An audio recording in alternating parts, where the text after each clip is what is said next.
Hi there! In this video we're going to be working on an Atelier Z base. So if you're not familiar with this brand, they come from Japan and they make some really high-end, good quality bases.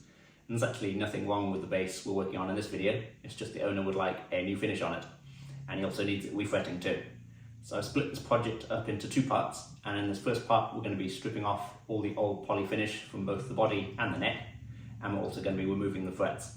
And we're going to be adding some inlays too, and then in the next part of the video, part 2, that will be focusing on putting the new finish on and putting the frets back in, new ones obviously. So we're going to get started on the project now, and I hope you enjoy it. We're starting a new project in the workshop today on this very wet and windy day, as you may be able to hear outside. It's blowing a gale at the moment. But on the workbench we have this Atelier 5-string bass. Really nice instrument, and it's got some massive dimensions on it. You can see the size of the neck down here. It's super wide. I think it's 19 or 20 millimeter string spacing, and this is a 36-inch scale neck as well. So seriously big. But we're going to be making a few modifications to this bass. We're going to be stripping all the poly finish off here because the owner would like a more natural, woody, organic feel to it. We're also going to be swapping the bridge for a hip shot one, and then on the neck we're going to be refretting it because this wire is pretty old and we want something bigger in here, so we're going to go for some big chunky stainless steel wire, and we're going to be swapping these inlays here. These are going to be changed out for some larger black mother of pearl dots. And we're also going to be changing the nut because that will be a necessity when we change the wire, because it will be much too tall. And then we're going to be changing the tuners as well. We're going to be stripping the neck as well as the body, but we're going to keep this face intact so we keep the logo there. So we'll be stripping all the sides of the headstock and the back of the neck. In fact, someone's actually mostly stripped the back of the neck already, but they've left a few bits, so we're going to tidy that up and give it a new oil finish on the neck as well. So there'll probably be other things we end up doing as the project develops, but that's the list for now. And the first job is just going to be taking all these parts off, which is what we're going to do now.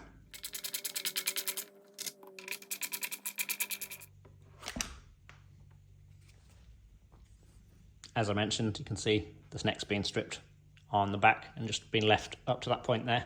We're going to take all this off too and just keep it on the face. We'll also be stripping the fretboard as well. And then at the other end they've gone right up to around here. So we'll get these tuners off now.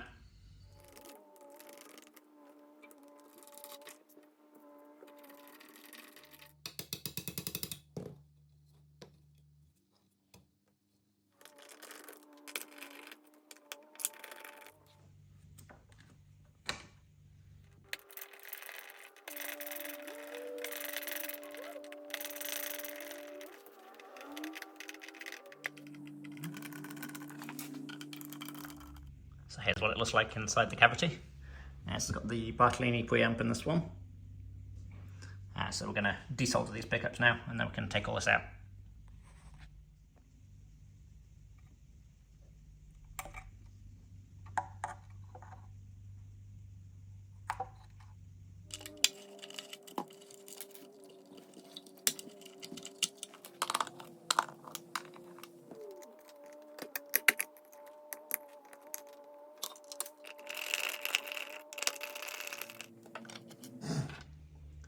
That's all the parts now taken off the base. So I've bagged everything up for safekeeping, and these all can all be reinstalled when the project's complete. But now we're going to move on to stripping the finish from the body.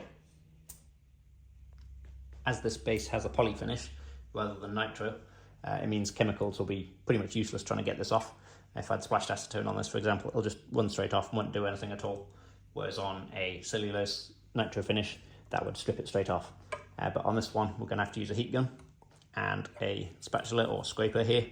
I've actually ground this up to a bit of a knife edge on there, so it's a bit sharper to help get under the flakes of finish and lift it off.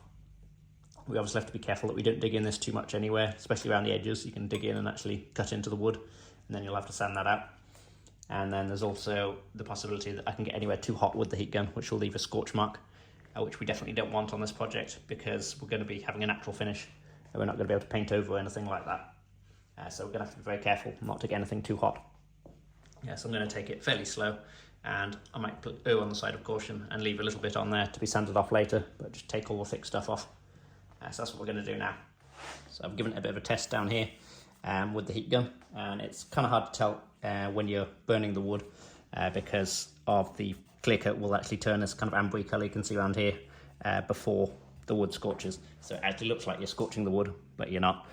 So it's kind of hard to tell when you're going too much. So I'm just going to try and do it as quickly as possible, keep the gun moving, and follow up with the scraper immediately rather than trying to heat it up and then get it with the scraper after. So I'm going to do this section now.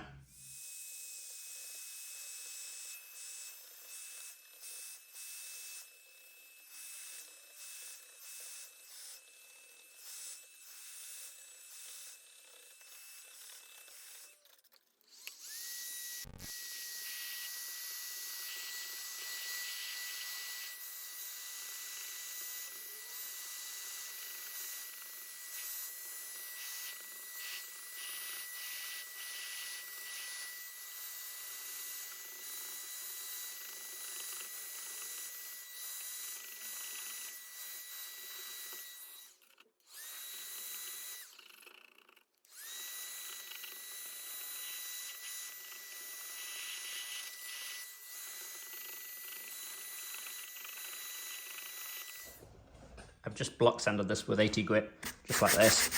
And what that's done is highlight any high areas. You can see where there's still some finish left because it's a natural finish. It's actually quite difficult to tell where there's finish and where there isn't, because it all kind of blends in when it's a bit rough like that after being scraped. So I'm just sanding it to highlight these areas. Then I can either attack these again with the heat gun or just take a Stanley knife blade or razor and attack them like that.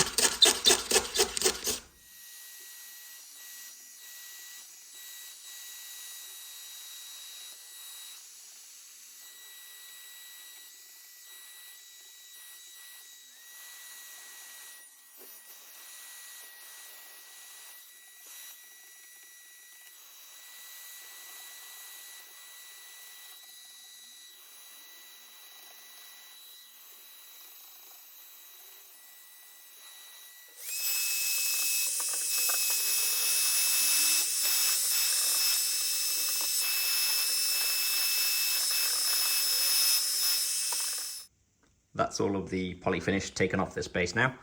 You can see we've still got a slight sheen to it, you can see in most areas except around here, and that's because we've got the sealer coat still on this. That doesn't come off so easily with the heat gun, so we're going to sand that off, but it's extremely thin, so it comes off in no time compared to the thick poly coat which we got with the heat gun.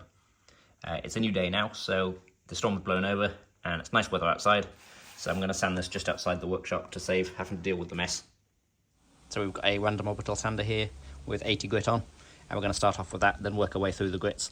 There'll be some little marks and stuff I have to take out as well, which was there before, which had come through the finish, and also areas where I might have nicked it with the knife a bit, but they're only minor, thankfully. So we're going to do that now.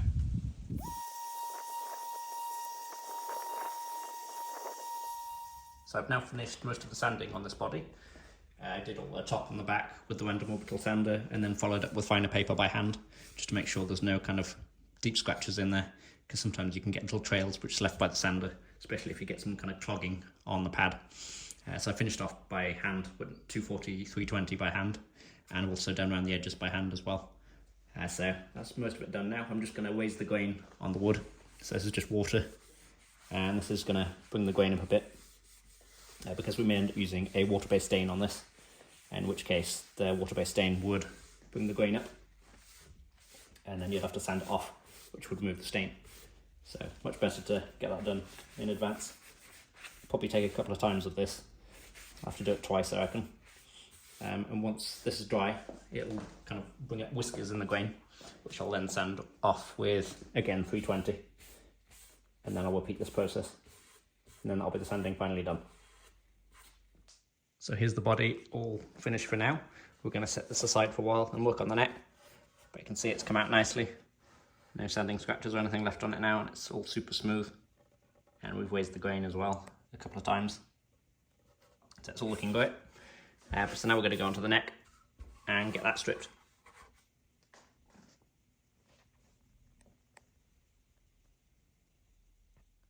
So I haven't done much at all to the neck yet. I've just repaired this crack which was on the back there. Didn't get any footage of that, I'm sorry. But it was just a case of getting a clamp on the side here, and it managed to close up quite a bit. I've also filled this hole, and I'm going to re-drill that when the time comes to put the tuners on, because this was a bit stripped, a bit too big for the screws. So I've also started to strip just around this area here, as you can tell. So I've just been using a scraper on this. We don't want to use a heat gun on the neck really, because we'll have problems with the glue joint here, and also we don't want to risk damaging our logo here, because we're keeping this intact, as I mentioned earlier. So it's just a case of scraping. This is a lot quicker than stripping a body because it's not a flat surface. On the flat surfaces like here, this will actually take quite a while. So I'm going to use my random orbital sander on the flat here and also the flat here. Everything else will be done with the scraper.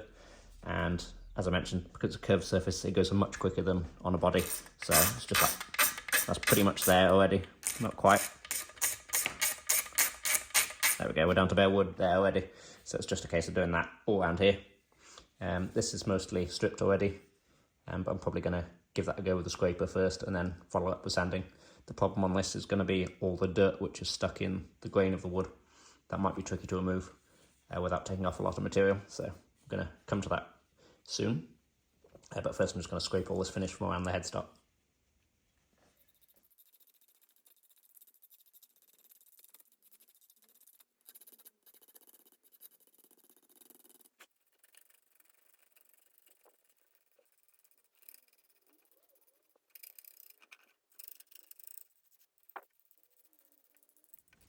So the great thing about a scraper is it leaves a really smooth finish afterwards. If you don't make any mistakes, that is. You can get chatter, which is like when you get little kind of lines in the wood. If you get that, normally follow it with the opposite direction to the direction that you got the chatter in, and it should take it out. But you can see it makes short work of this finish on these small surfaces like this.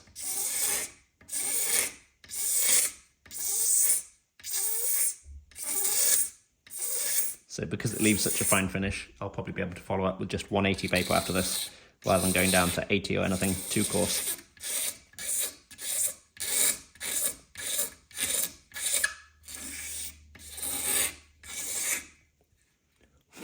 The time to be careful with the scrapers when you're first putting it down like that, because if you put it down too hard and dig in straight away, you can end up cutting into the wood there as well. So you've got to put it down gently and then glide it down. So to make sure everything's flat, I've just got a little rubber block here, and I've got 180 paper on this. I just want to smooth out that whole area, make sure everything's dead flat and level.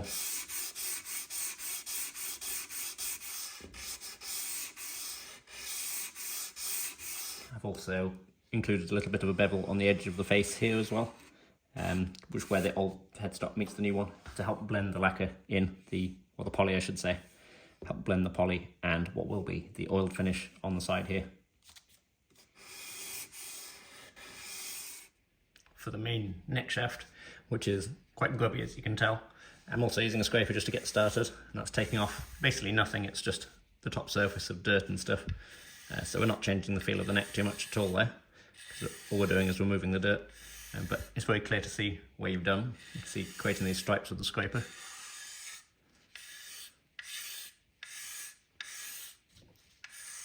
So I'm scraping most of this off first because I have a feeling this dirt would clog sandpaper very quickly.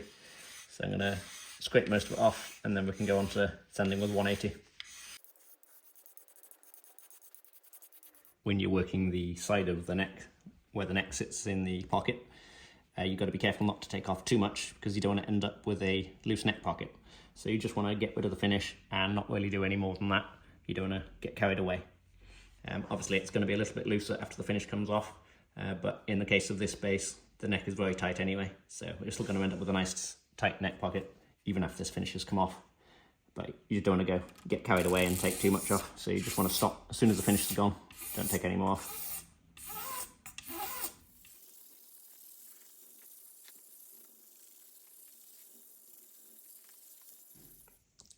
That's the neck now stripped.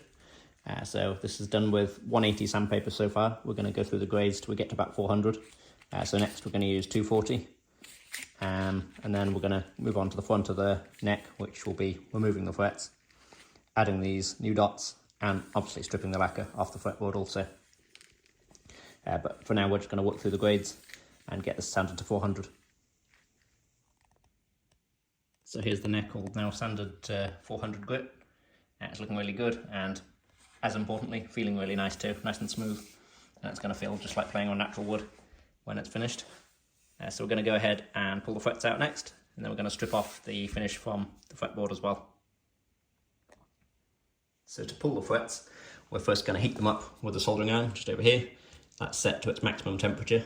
I'm actually going to use a little bit of solder as well, because I find that transfers the heat through the fret better, so it's a bit quicker. That's going to melt any glue which may be holding these frets in. It looks like there is some in there. Sometimes there isn't, sometimes there is.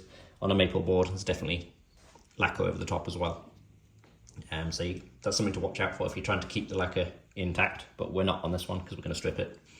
However, we definitely don't want any chips coming out from the maple, because if you get them on maple, it's quite hard to repair, because it's a pale wood. Any repairs are very obvious. But the plus point of maple is it's less likely to have chips come out the frets, whereas if this was an ebony fretboard, you're almost guaranteed to get some little chips coming out. But then with ebony, you can actually repair it invisibly compared to maple. So all the different woods have these kind of different characteristics to work with. So that's kind of the mirror opposite ebony is. So it's more likely to get chips, but then you can repair them, and maple's the opposite to that. So we're going to get started on this now. We're just going to use these pullers here. These were just bought from a hardware shop originally, and I've ground them flush so I can get right down in close to the fretboard. And then these are just going to kind of lever it up. We don't want to actually pull up on it. It's kind of a wedging action. As these go underneath the fret, it pulls it up. So we're just going to work away along the fret like that. So we're going to get started on that now. So you can see it bubbling out down the fret tang there, hopefully. Little bubbles coming out down there, and that's the glue melting. And anything else that may be holding it in, such as the lacquer. So we just want to work our way along the fret. And I want to really make sure it's nice and warm. Obviously with maple, you've got to be careful you don't scorch the wood as well, because that's going to be very obvious on a pale wood like this. So it's quite hard to get this on camera because my hand's going to block the view. I'm actually using my left hand now as well, so not going to be that good, but it's under there and it's lifting. And hopefully you can see what I'm doing there, just moving it along and closing the pullers, and they act as a lever then to pull it out nice and gently. We definitely don't want to pull up because that will potentially damage the fretboard. Okay, so it's right at the end now, so hopefully I can pull that last bit without any problems. There we go. So that's nice and clean. There's literally no damage at all. You can see here where the glue's melted. There's dark spots there. That was where there was glue. And there's no chips whatsoever, so that's how it should go.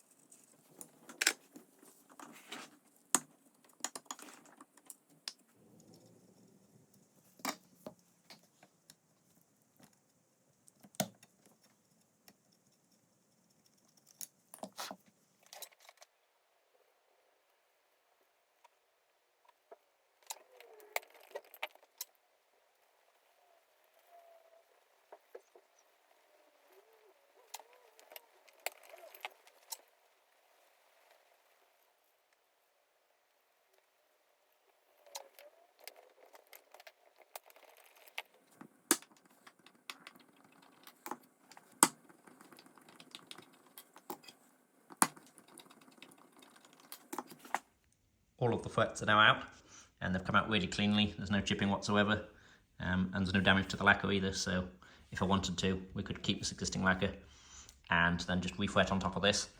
But we're not going to do that because we want to strip this, and we're also going to be adding the inlays too on the dots, which is going to mess up the lacquer as well. So we've got a nice clean result, but we didn't necessarily need it to be that clean. But we did want to keep the wood in good condition, which we have done. So the next step is actually going to be to roll off this edge here. This is a bit easier to do when the frets are out of the way. You can see that's a fairly sharp edge, and it's not that comfy on the hand.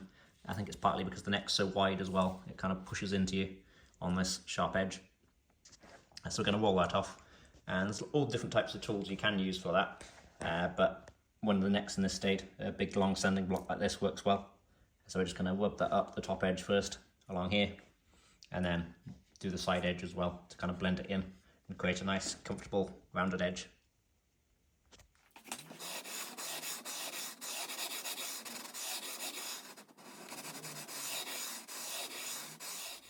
So this is sort of what you're aiming for. We extended the bevel sort of probably 1.5 millimeters, something like that, into the fretboard. You don't want to go too far because you'll eat into your playing area, because the frets will also follow the same bevel. So we've worked that edge so far, and that's looking good. Next we're going to work the side of the neck. See that line just on the top edge there, slightly darker edge? We're going to roll that off so it blends into the top bit, and that'll be nice and rounded then.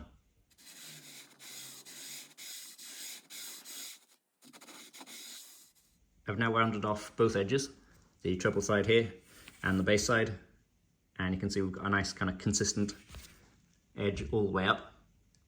I chose to do this at this stage because when we've still got the lacquer on the front here, it makes a nice contrast between the two, so it's very clear to see where you're working and where hasn't been worked, which allows you to get a nice consistent edge all the way up, which is what we've got here. It might need a little bit of kind of refining as we move on with the neck, because as we sand this surface to remove the finish, it's going to change things a little bit on the edges, but only a little bit. And now it's kind of, the main shape is there, it just needs a little bit of fine tuning at the end. Next we're going to go for the front dots. We're going to swap these out with some bigger ones. I've now marked up for the new inlays, so I've done a little central hole for each one that's going to be drilled out, and they're going to be replaced with the new material, which is going to be 8mm dark black pearl. I've actually done a test piece just over here, so you can see that's how it's going to look. That's the black pearl in there, and that's 8mm size, and you can see there's no gap around there at all. It's a really tight fit, so it's just the right size, which is what you want on maple, because if you do get any kind of gaps, they're going to be really obvious on maple compared to other woods. So we're going to drill these now on the drill press or pillar drill, depending on what you call it. So I've got the neck clamped to the drill press table. This is just loosely clamped, so I can reposition if I need to, but it's just to stop the neck kind of rolling as this presses down onto it. The neck will want to turn because this is not a flat surface underneath, obviously it's the neck profile, so that's going to stop that happening. And we're using a 8mm brad point drill bit, see the little point on the end there? So that's going to keep everything indexed, because this is going to go straight into the hole we've just created in the fretboard.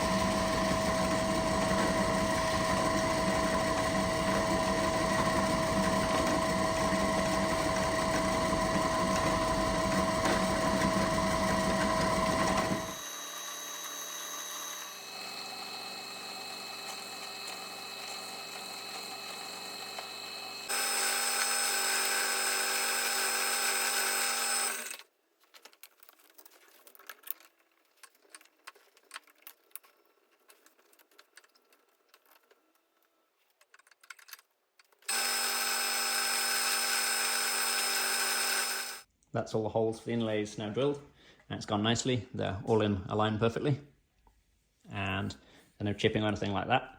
I've drilled them just to the slightly bit under the depth of the material we're using. You can see I've put a test one in here just to test the depth. You can see that's a tiny bit proud of the surface, which is just what we want. We definitely don't want to go under the surface, because then you'd have to sand the fretboard to get down to the level of the inlay, and then you wouldn't be able to just sand it in this one. You'd have to sand all of them to match, so then you end up using up fretboard material for no good reason. And obviously that takes a bit of time as well.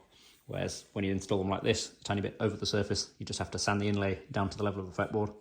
We'll use a file first, and then we'll sand it and polish it up. So we're going to get these glued in now. So I'm going to use medium thickness super glue for this. So I've just got a bit on a cocktail stick here, or a toothpick, and then I'm going to drop some in the hole there, and then the inlay can be inserted in.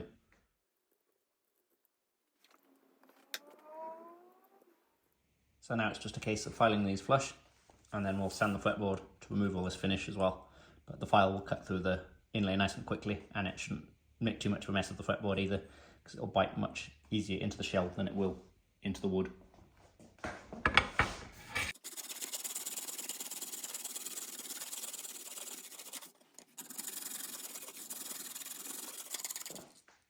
Okay, now they're fairly flush, so we're going to go on to sanding the fretboard itself. We're going to use a 16-inch radius block because, as you can see, this is a 16-inch radius. So we're going to use a radius sanding block to keep that same radius and just keep going until all the finish is gone. So here's my radius block. This is a 16-inch block as we discussed, and this is 80 grit sandpaper on this at the moment. We're going to work through the grits up to 400, but we're starting with 80 to remove this finish off quickly. I'm just going to be using this freehand, taking care to keep it in the centre of the neck so I don't alter the radius. If you're worried about changing the radius and you think you can't keep it straight, you can actually clamp a piece of wood up the side of the neck here, and then this will rest against it. So you clamp it so it's like that, and then you rest against that the whole way up. And that works well. That's how I used to do them when I did my very first few necks a long time ago. But since then, I've got the experience just to be able to sand evenly enough straight down the middle of the neck. So that's what I'm going to do. I'm going to get started on that now.